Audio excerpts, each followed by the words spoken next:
Alors abordons maintenant le cyberharcèlement. Est-ce qu'on trouve des pervers narcissiques sur les réseaux sociaux? En fait, on parle de cyberharcèlement lorsque les nouvelles technologies sont utilisées pour harceler, humilier ou menacer une personne. Je ne m'attarderai pas trop longtemps sur le sujet, mais néanmoins je me dois de l'énoncer brièvement. En fait, lors de mes contacts sur les réseaux sociaux avec les victimes de pervers narcissiques, j'ai été ébahie du nombre de personnes évoquant une dépendance affective à l'égard de pervers narcissiques qui séviraient aussi sur les réseaux sociaux. Je me suis interrogée, comment devenir dépendant d'une personne que nous n'avons jamais vue de manière physique? Il me semblerait si facile de pouvoir fuir ce genre d'individu à l'aide d'un seul clic. Alors pourquoi continuer ce genre de relation que l'on sait de surcroît toxique? Tout cela nous amène à aller voir le profil de la victime, mais ici, je veux juste vous dire que ce genre d'individu peut sévir n'importe où. Et pour eux, l'outil informatique semble idéal pour laisser libre cours à leurs pulsions de haine, d'envie, de jalousie et de colère. Oui, il est vrai, je pense que nous sommes nombreux à avoir accepté des amis sur Facebook qui se sont révélés par la suite être des personnes vraiment malfaisantes. On peut avoir affaire à un pervers esseulé qui s'attaque à vous dans une relation bilatérale en vous promettant monts et merveilles, ou avoir affaire à un harceleur qui désire soulever un public plus nombreux pour une soi-disant bonne cause. Pour éclairer ce sujet, je me baserai sur un article de Geneviève Schmidt, psychanalyste française, qui étudie aussi la perversion narcissique. Pour elle, le harcèlement, la diffamation, l'atteinte à l'image de l'autre sont malheureusement l'expression d'un comportement aussi classique et ancestral que peut l'être la jalousie humaine. Il semble en plus que l'illusion d'un anonymat préservé, offert par les réseaux sociaux, favorise ce genre de comportement pervers où les énergies les plus basses, les plus refoulées, peuvent exploser sans avoir à courir le risque de devoir en assumer les conséquences. Vouloir donner un sens à sa propre existence en dénigrant l'autre, voilà le credo de ces pervers délinquants du net. Mais que veulent ces personnes?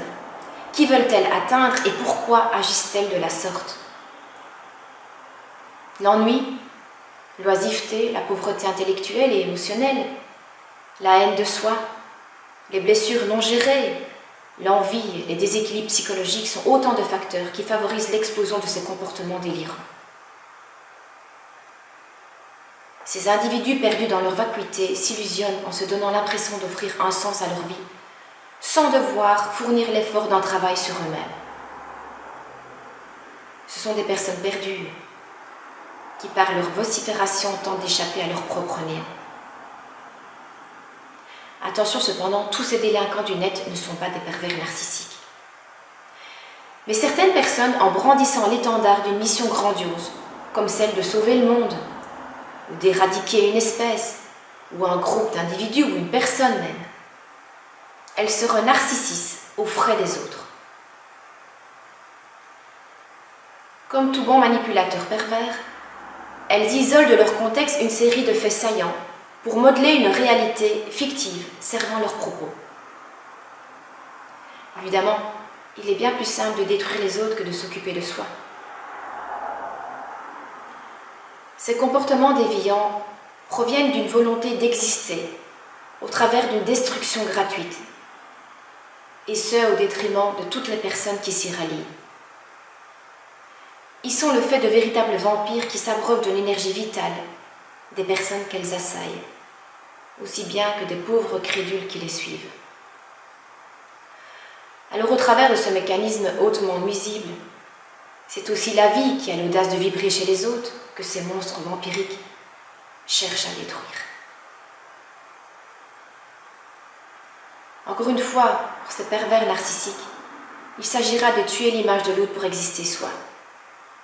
Tuer l'autre pour ne pas disparaître soi-même. Ces individus en mal d'existence perçoivent toute vie pleine et active comme une insulte à leur médiocrité. Et en détruisant l'image de l'autre, ils tentent désespérément de s'attribuer ces qualités dans l'espoir vain de camoufler leur propre médiocrité.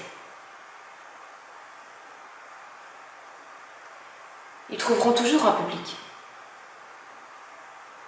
Eh oui, aujourd'hui, les médias sociaux est un atout pour ces gens-là. Plus l'initiateur du harcèlement crie fort, plus il ralliera à sa cause une meute de loups qui le suivra comme son ombre et sans la moindre ébauche de discernement. Cela ressemble à un viol collectif. Chaque individu pris séparément n'aurait sans doute jamais commis ce crime, mais ensemble, ils trouvent l'excitation suprême qui les fait passer à l'acte. Le fait de hurler, de gesticuler, de menacer suffit bien souvent à tromper les consciences immatures et affaiblies qui n'ont pas le recul nécessaire pour se rendre compte qu'elles sont tout simplement manipulées. Le risque sera qu'au moment de faire face au couperet de la justice, les réels responsables iront se cacher courageusement derrière leur pantin, qui en subiront les conséquences à leur place.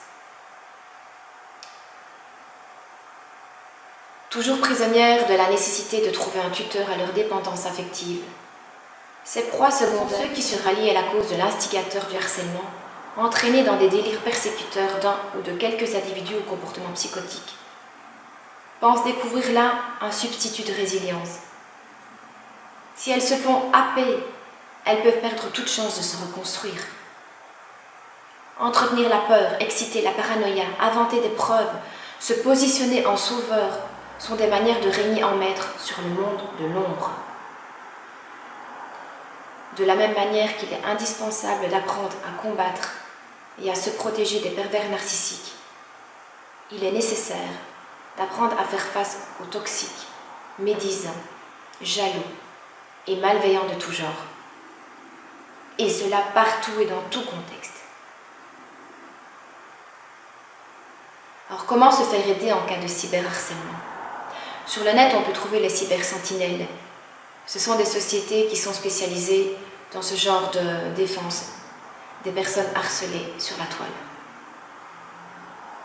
Leur travail consistera à réaliser des investigations numériques complexes et diverses et à gérer des retraits de contenus numériques illicites et à analyser aussi les sites internet.